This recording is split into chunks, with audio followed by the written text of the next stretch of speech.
Gallery রে পুরো চোপ করে দিয়েছে একবারে পুরা চোপ, সবাই পুরো চোপ। আজকে ভাই সুখের গান না ভাই, সত্যি বলতে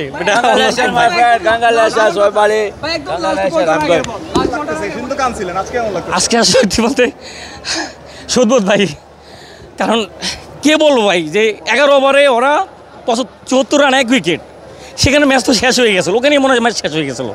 সেখানে আসলে দেখেন আমাদেরও সেম কন্ডিশন, তা আসলেই মানে আল্লাহ আসলে রাখছিলো ভাই, আল্লাহ এই ম্যাচটা রাখছিলো, নিলে যেই 4-5টা ক্যাচ মিস করছে তারপরে এই ম্যাচ কেমনে জিতি বলেন, কেমনে জিতি? আসলে আল্লাহ বাংলাদেশের কপালে রাখছিল ম্যাচ, না এই ম্যাচ কখনো জেতা সম্ভব না এতগুলো ক্যাচ মিস করার পরও। ওয়ালটন এখন দেশের সীমানা পেরিয়ে পৌঁছে গিয়েছে 50টিরও বেশি দেশে। ওয়ালটন, ঘরে ঘরে বিশ্বজুড়ে। কারণ ভাই আমরা 2-3 জন এখানে, 2-3 জন মানে যখন বাংলাদেশের উইকেট যায় খারাপ সময় আসে তখন আসলেই এখানে ওরা বেশিরভাগ ওদের মানে ড্রিঙ্কিং ম্যান যারা তারা আইসা এরকমভাবে নাগিন ড্যান্স দেয়, মানে শরীরের সাথে ঘেঁষাঘেঁষি করে, যেটা বাংলাদেশ যদি ভালো খেলে তাহলে এগুলো ওরা কখনোই করবো না, যেমন আজকে ওরা করে নাই।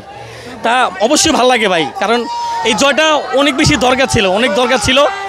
আর মানে ওদিনের ম্যাচটা ছিল আমাদের আর আজকের ম্যাচটা ছিল ওদের, তা আসলে বাংলাদেশ ওদের আসলে মুখ থেকে ম্যাচটা তো ছিনেই নিয়েছে, এটা আসলেই অন্যরকম আনন্দ ভাই। লাস্টের দিকে টেনশন বাড়াই দিছিল, অনেক টেনশন বাড়াই দিয়েছিল ম্যাচটা, কিন্তু আল্লাহ দিন শেষে আসলে ম্যাচটা আমাদের রাখছিল।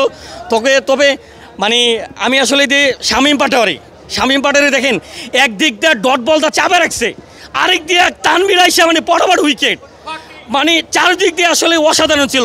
শামীম পাটোয়ারি কোনো কিছু বল করতে দেখছি আমরা দেখি নাই, কিন্তু আজকে মানে পুরো একটা প্রফেশনাল বলার সব কিছু মিলে অসাধারণ ছিল ভাই। তানভীর 5 উইকেট, মিরাজও ভালো বোলিং, যখন মানে 66 রানে 66 বল মানে 11 ওভার 75 রান, তখন আমি ভাবি না যে ম্যাচ জিতবো, তখন বারবার আসলেই আমাদের সাকিব ভাইয়ের কথা মনে হইতেছিল যে একটা মানে পরিপূর্ণ একটা অলরাউন্ডার থাকলে হয়তো বা ম্যাচটা মানে জিতার সম্ভব হয়তো ভালো হইতো। তারপরে দেখি যে আল্লাহর রহমতে আসলে মানে উইকেট ডট বল সবকিছু মিলে ভাই অনেক আনন্দ ভাই। অবশ্যই তখন তানভীরের সাকিব না শামীম পাটোয়ারি মনে হয়েছে ভাই, তখন শামীম পাটোয়ারি মানে সাকিব ভাই মনে হয়েছে।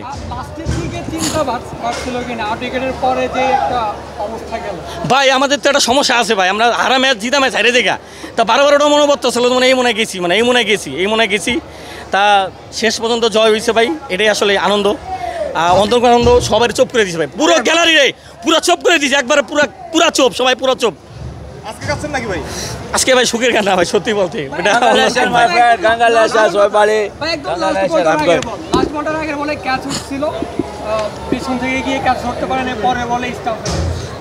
এটা তো বলতেছি ভাই, আল্লাহ আসলে আমাদের রাখছিল না, এতগুলো ক্যাচ মিস করার পরে কিভাবে ম্যাচ থাকে ভাই, কিভাবে থাকে? আল্লাহ আসলে রাখছিল, আল্লাহর কাছে শুকরিয়া যে এই ম্যাচ কখনোই বের করা সম্ভব ছিল না, আল্লাহ যদি না রাখতো, কারণ এতগুলো ক্যাচ মিস করার পরে যে ম্যাচ থাকবে এটা ভাই মানে স্বপ্নের মতো। আর কেমনে আশা করেন ভাই 11 ওভারে ওরা 75 রানে 1 উইকেট, তারপরে ওরা দিই 150 রানে 6টা না 7টা নাই, ইনশাল্লাহ ভাই সিরিজ জিতবে, কারণ ওই মাঠে কিন্তু বাংলাদেশ একটা জয় আছে। শাবাশ বাংলাদেশ, কাম অন,